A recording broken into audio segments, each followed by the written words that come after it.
Gustavo Petro se refirió nuevamente al golpe de Estado y señaló que se han organizado para ejecutar dicho plan.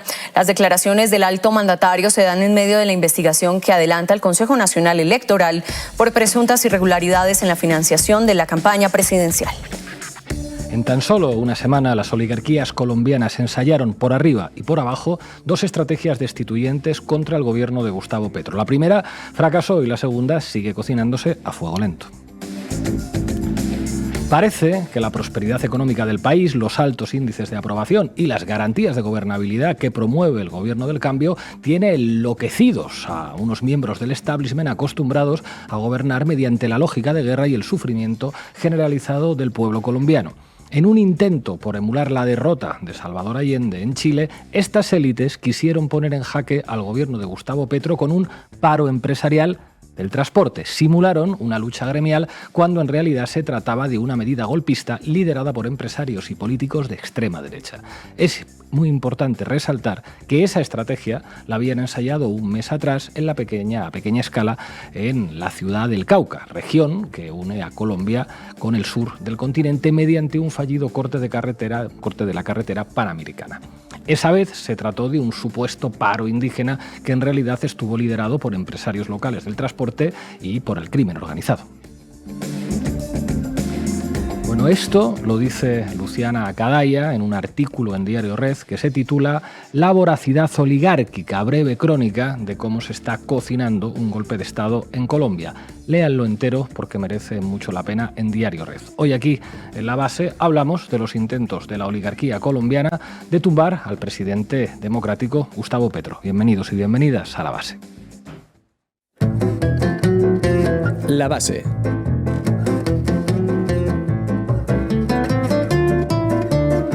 Hoy, cuando todas las televisiones hablan de Venezuela, nosotros vamos a hablar del golpe de Estado que están armando contra Gustavo Petro los sectores oligárquicos de la derecha en Colombia. Irene Zugasti, ¿qué nos tienes preparado? Bueno, pues vamos a analizar cuáles son los frentes abiertos que tiene ahora mismo esta ofensiva reaccionaria contra Petro. Sasi Alejandre, al mando del análisis mediático, ¿qué nos traes hoy?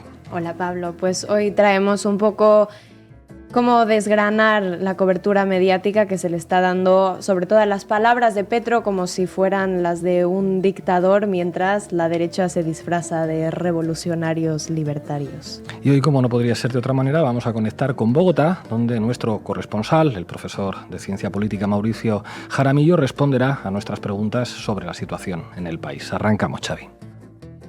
La base de datos. Adelante, compañera. Bueno, pues no es la primera vez aquí que hablamos de los intentos de desestabilizar el gobierno de Gustavo Petro en Colombia. Como el propio presidente advertía a principios de septiembre, se han organizado para dar el golpe de Estado. Lo anunciado se desarrolla. Del pueblo que me eligió dependerá que el designio oligárquico se vuelva realidad o los derrotemos de nuevo. Esta no será una votación parlamentaria de nuestros enemigos para sacarnos. Esto será una lucha popular. Eso escribía Gustavo Petro en Twitter. Así, el presidente colombiano sitúa el conflicto y sus dos claros polos, por un lado, la oligarquía y fuerzas reaccionarias que andan construyendo el golpe blando y, por el otro lado, el necesario apoyo ciudadano y popular que le llevó a la presidencia en 2022. A pesar de los buenos datos económicos, de los datos de aprobación y de la estabilidad que cosecha Petro, es innegable que Colombia está atravesando efectivamente una situación política delicada, o mejor dicho, que el gobierno colombiano está afrontando una ofensiva en la que los sospechosos habituales han decidido ensayar diferentes estrategias para hacerlo caer.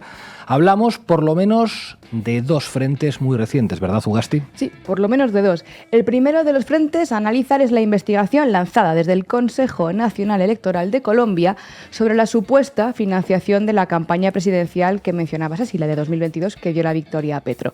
Según esta investigación del CNE, la campaña de Petro habría superado los topes de gasto que se permitían las candidaturas y habría irregularidades en la financiación. Pero el propio Gustavo Petro informaba a los colombianos de que recibió un documento de la sala de consulta del Consejo Nacional Electoral en el que se le despojaba del fuero integral constitucional. Pero es que el CNE, que en realidad es una entidad administrativa integrada por 9 abogados que son elegidos por las bancadas del Congreso, no tiene competencia para investigar a un presidente de gobierno en ejercicio de su cargo. Menos aún tiene competencia para arrebatarle un fuero que está consagrado en la Constitución para todos los presidentes de la República de Colombia. Al fin y al cabo, el CNE, como órgano administrativo que es, no tiene poderes constitucionales ni para atribuirse estas competencias, ni tampoco para volver a investigar o a estudiar algo que ya fue investigado en su día dentro de los plazos establecidos y no encontraron nada. Por eso, como afirma nuestra compañera Luciana Cadaya en Diario Red, lo que les traíamos en el editorial, en lo que se refiere a la segunda medida, esta sí debe despertar nuestras alarmas, porque lo que se pretende no es enjuiciar una financiación electoral irregular,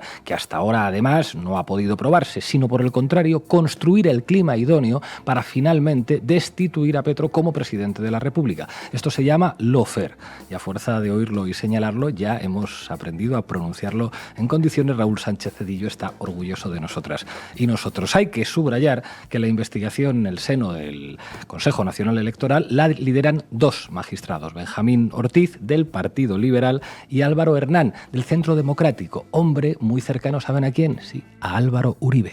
Es más, es en el caso de Álvaro Hernán, la Corte Suprema lo acusa del delito de soborno en actuación penal como cómplice. Un señor que está investigado por la compra de testigos a Álvaro Uribe es quien pretende arrebatarle el mandato presidencial a Petro.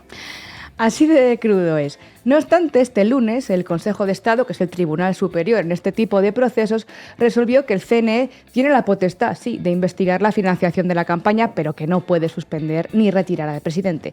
Vamos, que los que fueron derrotados en las urnas, en unas elecciones, no pueden usar el Consejo Electoral y la Comisión de Acusaciones para sus maniobras políticas, obviamente. Y como decíamos antes, el propio pacto histórico considera que debe ser el apoyo popular el que acuerpe y responda ante esta ofensiva. Así, se han convocado movilizaciones de apoyo al gobierno, incluida una asamblea nacional y una jornada de movilización el 19 de septiembre. La convocatoria ha partido de organizaciones sindicales que no han dudado en denominar el escenario actual como de golpe de Estado. No es pueblo contra pueblo, son intentos de desestabilización. En esta crisis, en esta fractura entre un gobierno transformador y una reacción que se resiste a asumirla, tenemos el otro frente, el de la movilización, un frente cerrado in extremis, el paro del gremio del transporte, una movilización que el gobierno colombiano parece ha conseguido encauzar hacia la negociación, ¿verdad, Ugasti?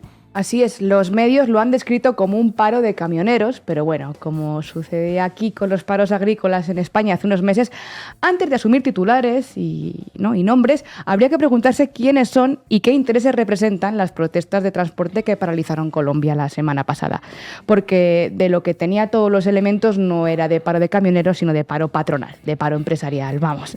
De hecho, los pequeños y medianos transportistas revelaron a Radio Televisión de Colombia que la convocatoria al paro tuvo un carácter coactivo, vamos, que amenazaron a aquellos que se negaron a participar del paro. Y respecto a los intereses que estaban defendiéndose detrás, bueno, pues no eran los del grueso del sector camionero, que son 350.000 trabajadores y trabajadoras, sino las grandes empresas intermediarias, que son las que se quedan con el 70% de lo producido. Este paro ha sido quizá el escenario más tenso en términos de diálogo social de esta legislatura. El problema de fondo era, teóricamente, el precio del diésel, que estaba subsidiado para las grandes empresas de carga del país desde tiempos de Iván Duque. Pero ese subsidio, desde que se aplicara, no ha revertido ni en mejores condiciones laborales para los transportistas, ni ha servido para controlar la inflación y producía esos márgenes que acaparaban las grandes distribuidoras. Como aquí Mercadona con el aceite de oliva, vamos. Lo explica de forma muy didáctica Diana Carolina Alfonso en Diario Red, léanla. El subsidio en el diésel que recibía el empresariado transportista además generaba un déficit a las arcas públicas porque se estaba comiendo los ingresos de la reforma tributaria. Por eso, el pasado 30 de agosto, el ministro de Hacienda, Ricardo Bonilla, comunicaba que iba a subir el precio de diésel mediante un alza mensual de 46 centavos de dólar. ¿Para qué? Pues para equilibrar ese déficit, ¿no?, que se había generado. E inmediatamente, los empresarios del transporte de carga, la patronal, que se llama Fedetranscarga, convocaron un paro nacional de camioneros y de transportistas. Un paro que, como decimos, tiene más de sabotaje camionero, disfrazado, ¿no?, como de movilización gremial, que tuvo consecuencias, torpedeó el abastecimiento de alimentos en un 23% y provocó el alza de precios en muchos alimentos básicos. Y vamos con las casualidades. ¿Quién lidera la patronal del transporte? Pues Henry Cárdenas, empresario cercano ¿a quién? A Álvaro Uribe, María Fernanda Cabal y Vicky Dávila, la santa trinidad de la ultraderecha colombiana. Y siguiendo con las casualidades, fíjate, Pablo, que el papá de Cárdenas, en medio del último gran paro nacional de 2021, atropelló con su Porsche a una manifestante en Bogotá.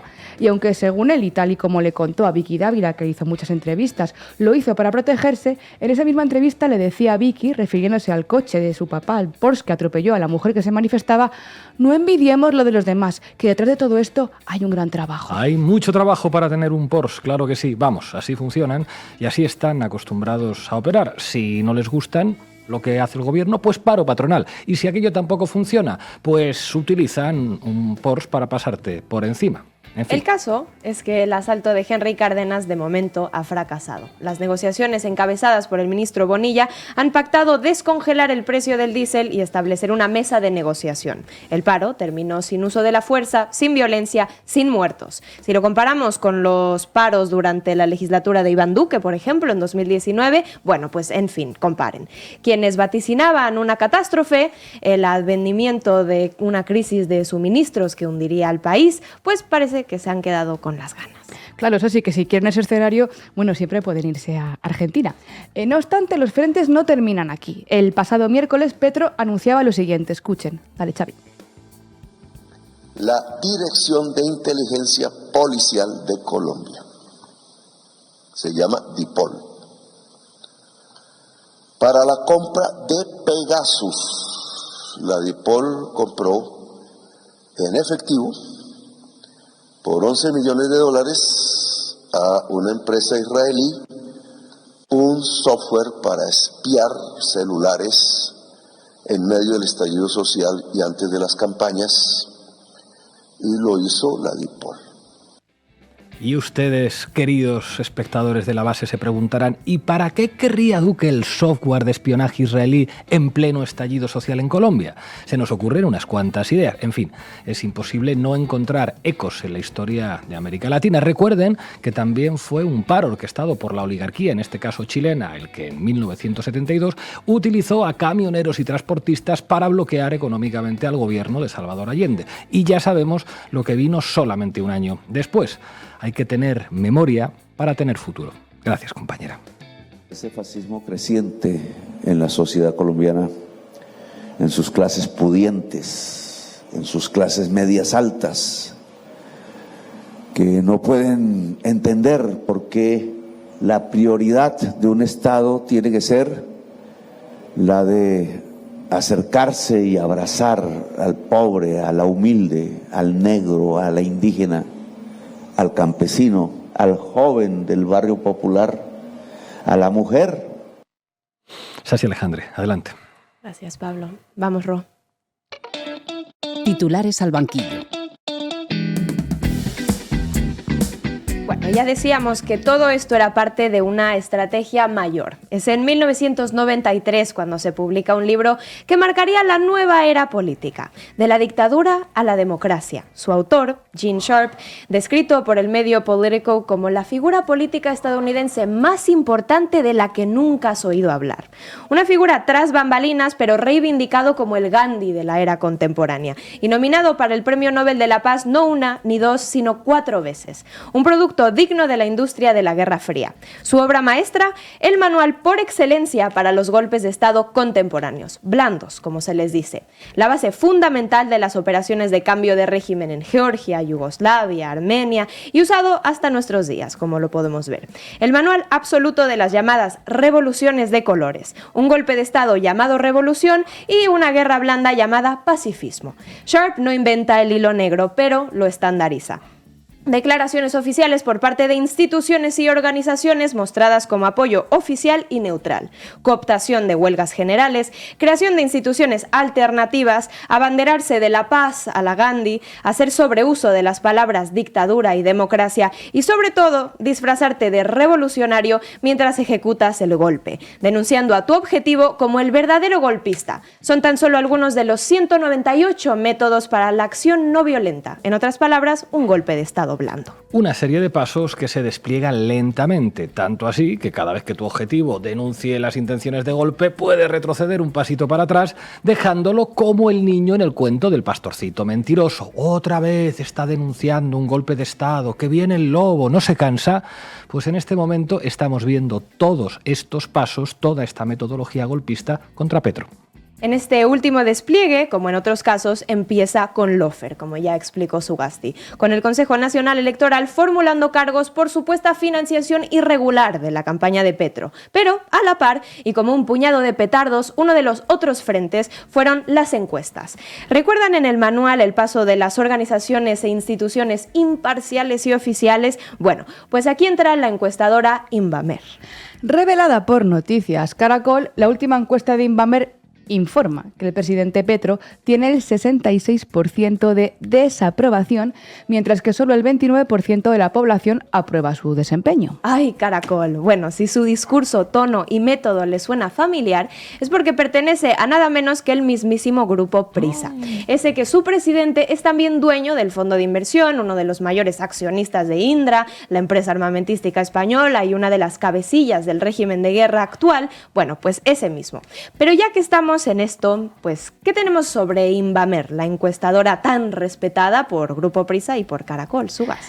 Bueno, pues la encuestadora Invamer tiene como dueño a Jorge Lodoño Cuesta, el que fuera embajador de Canadá bajo la presidencia de Álvaro Uribe, contratista de Caracol Noticias y Blue Radio, pero también gerente de empresas públicas de Medellín, EPM, durante la alcaldía de Federico Gutiérrez. Lo tiene todo. Alias Fico. Federico Gutiérrez, el alcalde de Medellín, que según la misma encuestadora goza de un 73% de aprobación. Del 70% en el mes de junio al 73% en la actualidad. En cuanto al presidente Gustavo Petro, cada día son más los colombianos que desaprueban su gestión. El 66% de los encuestados no está de acuerdo en cómo el mandatario nacional está gobernando el país.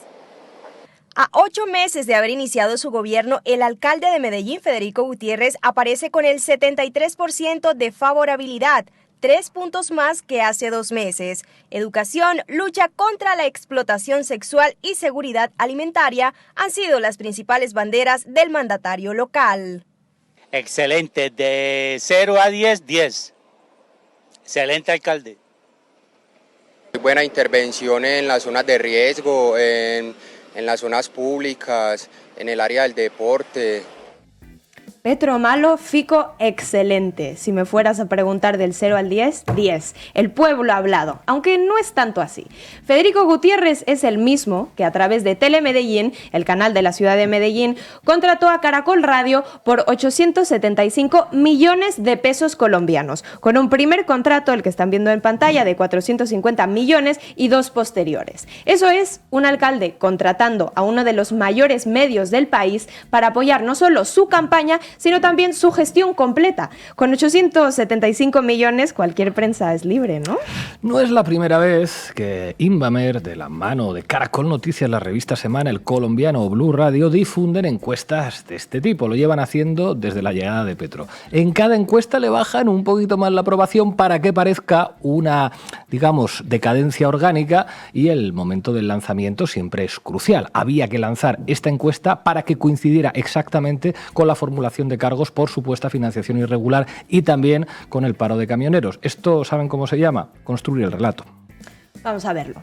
14 de diciembre de 2023, El País. La imagen de Gustavo Petro se desploma en la encuesta Invamer. Seguimos. El Tiempo. 5 de febrero de 2024, unos meses después. Aprobación del presidente Gustavo Petro es del 33%. Desaprobación está en 60%. Y otra vez con El País. 1 de marzo. La desaprobación de Gustavo Petro ya es mayor que su popularidad. Así lo indica Invamer. Luego vamos con Revista Semana, el 27 de junio. Desaprobación del presidente Gustavo Petro llegó al 62%, según la más reciente encuesta de Invamer Poll. Cada vez que se avanza en algo, encuesta de Invamer con cifras alarmantes. Petro, absolutamente ningún colombiano lo quiere. En fin, pero ahora coincide con los cargos formulados por el Consejo Nacional Electoral por supuesta financiación irregular, y ante la respuesta del presidente Petro, los medios, ¿qué dicen de esto? ¿Es así? Bueno, pues vamos a verlo. El colombiano. Presidente Petro no acepta decisión del Consejo de Estado de avalar al CNE para investigar si se violaron topes en su campaña. Presidente Petro no acepta y sigue. Han sido muy criticadas las declaraciones del mandatario en su perfil de X sobre el tema, que se dan en medio de las investigaciones del Consejo Nacional Electoral por su campaña a la presidencia, en la que se habrían violado los topes de 5.300 millones de dólares. Y seguimos. F. Petro asegura que CNE está dando pasos hacia un golpe de Estado, entre comillas, al querer investigarle. Revista Semana también, cómo no. Petro le habla de frente al CNE. No acepto. Habla de golpe de Estado y compara a Colombia con Venezuela. Porque claro, solo ellos pueden comparar a Colombia con Venezuela. Ese es su recurso. Según ellos, Petro es Maduro, pero también se creen mejores que Edmundo González. En fin. Y en esa misma línea, asuntos legales. Gustavo Petro insiste en un intento de golpe de Estado y llama a la gente a las calles. El presidente alega que los votos de enemigos políticos en el Consejo Nacional Electoral tienen la intención de destituirlo del cargo. Pero insiste, Petro habla y habla, Petro alega y Petro arremete. Pero ¿se acuerdan del manual de resistencia no violenta? Bueno, pues otro de los elementos será abanderarse de la paz. Vamos a ver. El Espectador. Inició un golpe de Estado a la colombiana. Petro vuelve a llamar a las calles. El presidente vuelve a insistir en un golpe de Estado. Ya saben, hazlo que suene redundante, no como que Petro está mintiendo porque es la enésima vez que denuncia un golpe de Estado. También hazlo sonar violento, vuelve a llamar a las calles, exige movilizaciones. El presidente Petro debe parecer un chiste, como en esta caricatura que pueden estar ustedes viendo, pero a la vez tiene que parecer un peligro, un malvado incitador a la violencia. Llamar a una movilización masiva no solo es una violación de los principios democráticos, sino también es un ataque directo contra el equilibrio de poderes que garantiza el funcionamiento adecuado del país. En lugar de defenderse en los tribunales y las instituciones, prefiere usar el pueblo como herramienta política, lo cual es peligroso y profundamente antidemocrático. Eso dice este tuit que desgrana perfectamente el discurso de la oposición y los deja relucirse. Bueno, según ellos, salir a la calle o convocar para salir a la calle es un atentado contra la democracia. Es atacar al equilibrio de poderes, porque un equilibrio para ellos es que sean dueños de los medios de comunicación, donando millones a Caracol Radio, manufacturando encuestas al segundo con Invamer, pero salir a la calle es antidemocrático, porque saben que ellos no tienen la calle, que las encuestas falsas, los bots y los contratos de millones de pesos no pueden salir a marchar. Pero repasemos otro elemento del manual de golpes blandos: cooptar paros o huelgas generales. ¿Tenemos el control a un rey caprichoso? Sí, el presidente Petro y su desgobierno condujeron al país a un paro nacional de los transportadores por subir despiadadamente el precio de los combustibles para financiar el derroche del cambio. El levantamiento de los sectores sociales que se empezaron a unir al paro, como los taxistas, motociclistas, arroceros y hasta los vendedores ambulantes, son una clara derrota para el presidente Gustavo Petro, que se creía ser el líder popular intergaláctico.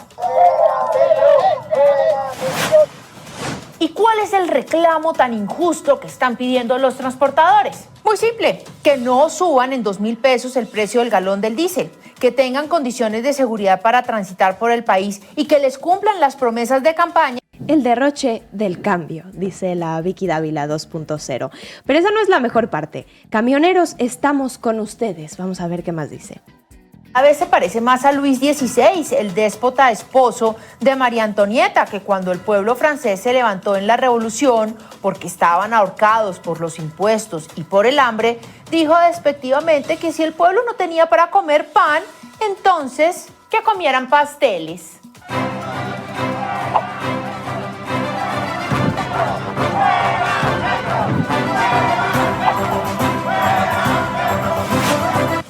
En el desarrollo del paro, la Fiscalía de Petro anunció que meterán a la cárcel a los protestantes en un comunicado que sorprendió al país, porque antes de ser presidente, Petro defendía el derecho a protestar así. Este fue un trino de septiembre de 2019.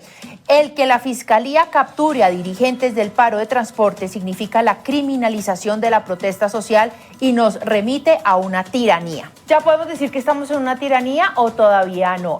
Pero eso sí, al mismo tiempo que la Fiscalía anunciaba la persecución a los protestantes, le comunicó al país que los criminales de las FARC que cogieron en flagrancia los van a convertir en angelitos de paz, porque este gobierno persigue a la gente honrada, pero a los delincuentes los trata con guantes de seda.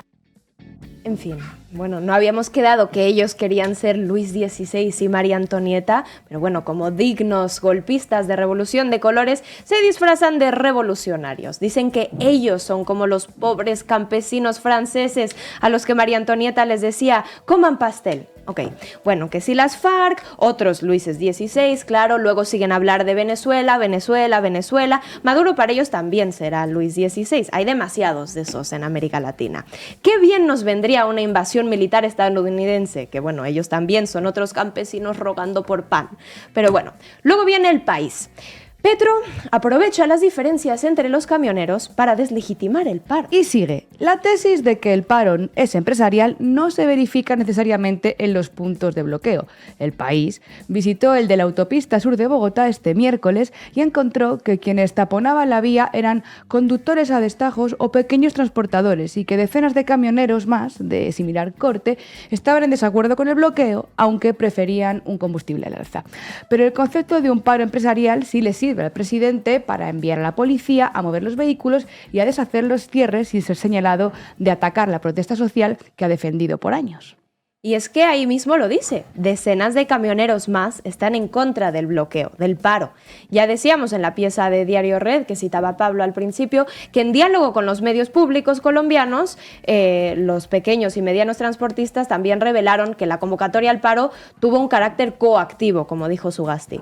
Los empresarios habrían coordinado ensañarse con aquellos conductores que se negaban a parar. Es decir, este no fue un paro espontáneo popular, sino que fue impulsado por los empresarios que pretendían castigar a aquellos camioneros que se negaran a parar. Todo mientras que la revista Semana difundía titulares como «Petro se ensaña con los empresarios».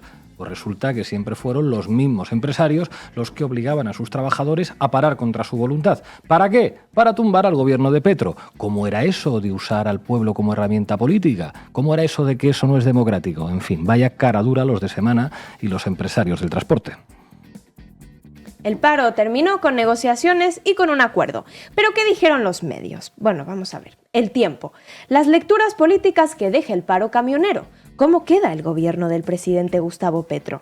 ¿Qué tanto alentará este precedente a otros sectores con capacidad suficiente para presionar al gobierno? Es uno de los interrogantes que quedan tras este episodio.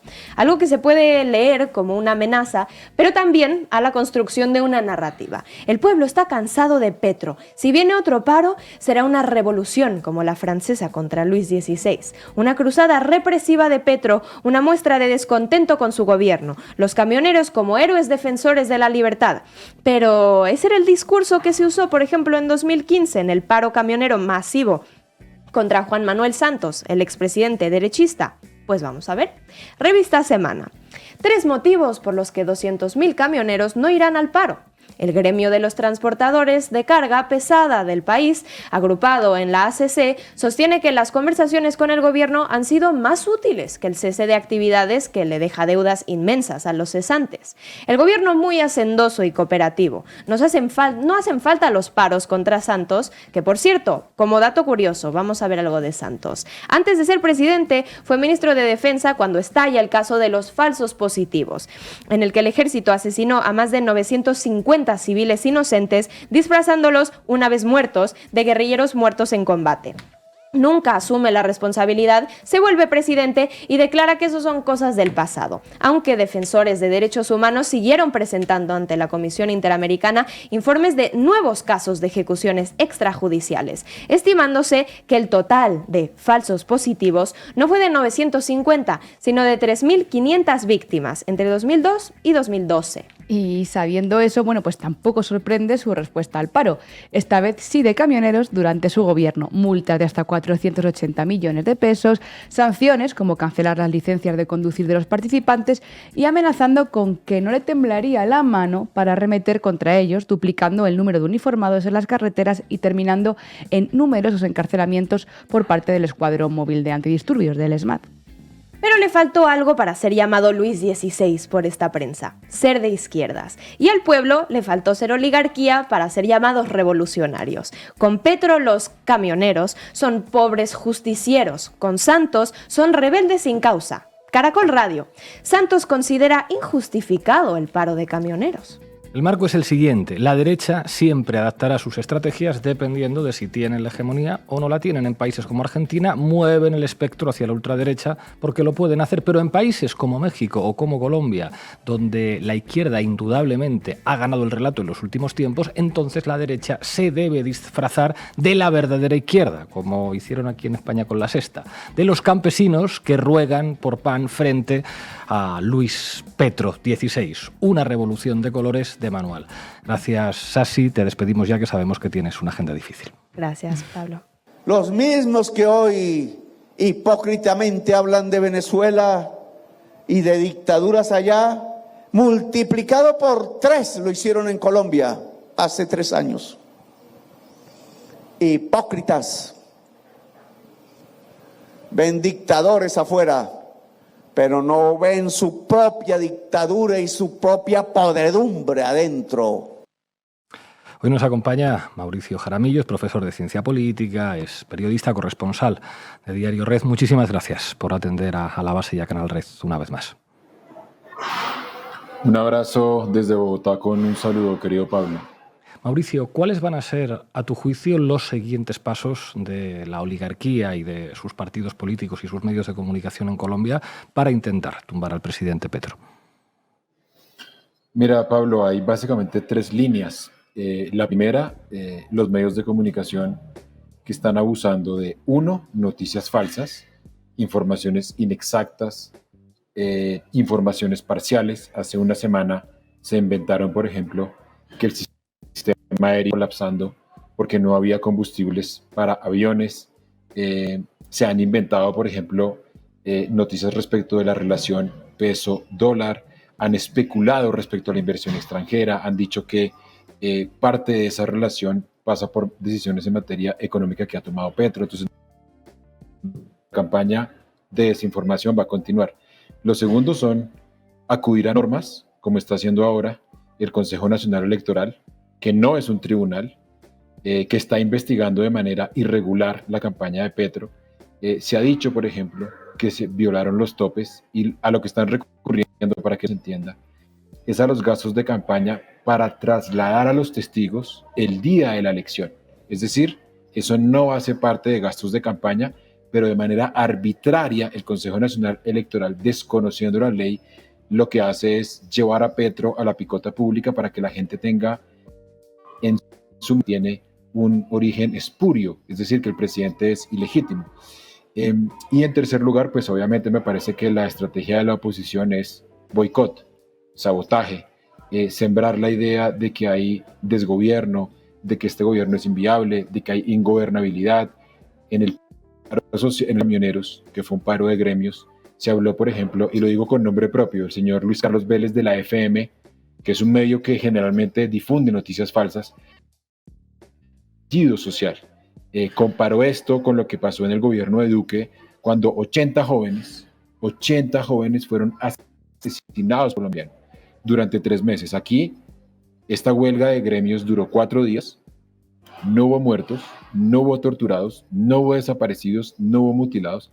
Entonces, la estrategia es la misma: medios de comunicación, noticias falsas dentro de los medios de comunicación, aprovecharse de los instrumentos dentro del Estado, oposición, que va a seguir boicoteando cualquier iniciativa que salga del gobierno. Hola Mauricio, un placer saludarte desde La Base.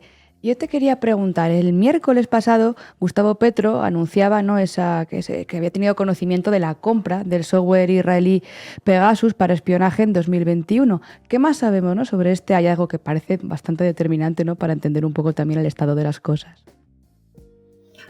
Con los buenos días desde Colombia, las buenas cuasi noches en España. Es una muy buena pregunta. Acá hay 3 cosas importantes sobre este virus, porque es un virus, Pegasus. Es que esto demuestra que en Colombia el esquema de vigilancia, de interceptaciones ilegales, de seguimientos a la prensa, oposición y líderes sociales se ha mantenido intacto desde el uribismo. Es decir, que la oposición hoy, que no está observando cierto poder dentro de las fuerzas militares, ha seguido vigilando a personas de izquierda. En segundo lugar, es muy grave lo que pasó con Pegasus, porque se habla de una transacción escondida, es decir, se pagaron 11 millones de dólares en efectivo a un gen israelí para adquirir, insisto, un virus justamente después del estallido social. Es decir, para que la gente que está afuera nos entienda, Colombia vivió un estallido social a mediados de 2021, mayo, junio y julio, para rechazar la política neoliberal tras la paz del gobierno de Iván Duque, y lo que hizo el gobierno fue 2 meses después, para perseguir a esas personas que participaron en ese estallido social, para perseguir a la prensa alternativa y popular, adquirir un software que funciona como un virus, precisamente para seguirlos vigilando. Lugar, aquí vuelve el papel de los medios. Petro anunció esto en una alocución presidencial en radio y en televisión, y si miran las reacciones de la mayoría de los medios, ninguno habla ni de la responsabilidad de Iván Duque ni de su ministro de Defensa, ninguno habla del escándalo que supone que este estado de vigilancia, sino que todos dicen que Petro utiliza el tema de Pegasus, que es escandaloso, que es gravísimo, como una cortina de humo para esconder el estallido social, que ellos llaman estallido social, que en realidad es un paro de gremios. Entonces, con Pegasus se repite el estado de vigilancia que instaló Uribe, la no rendición de cuentas del gobierno pasado, que sigue viviendo un exilio de oro y sigue pontificando respecto de lo que pasa en Colombia, y unos medios hegemónicos que están tapando la verdad y que prefieren privilegiar un ángulo de la noticia que nada tiene que ver con la realidad. Es absolutamente escandaloso la manera en que los medios frente a esta revelación que los debería tener a todos buscando a Iván Duque, a Diego Molano, al general de la Dirección de la Inteligencia de Policía. Entonces, mientras en Colombia se nos dijo que nosotros nunca tuvimos dictaduras militares como las del Cono Sur, lo que hemos visto es que esos mecanismos de vigilancia se han mantenido desafortunadamente intactos. Y yo muchísimas gracias por atender una vez más a Canal Red y a La Base. Hasta pronto. Un fuerte abrazo desde Colombia. Llegamos al final del programa. Os vamos a dejar con un tema que ya ha sonado alguna vez en Canal Red. Es un temazo de hace mucho tiempo, de Habeas Corpus. Se llama Conversación con Noam Chomsky y habla de la lógica de los golpes de Estado en América Latina y no solo. Hasta mañana.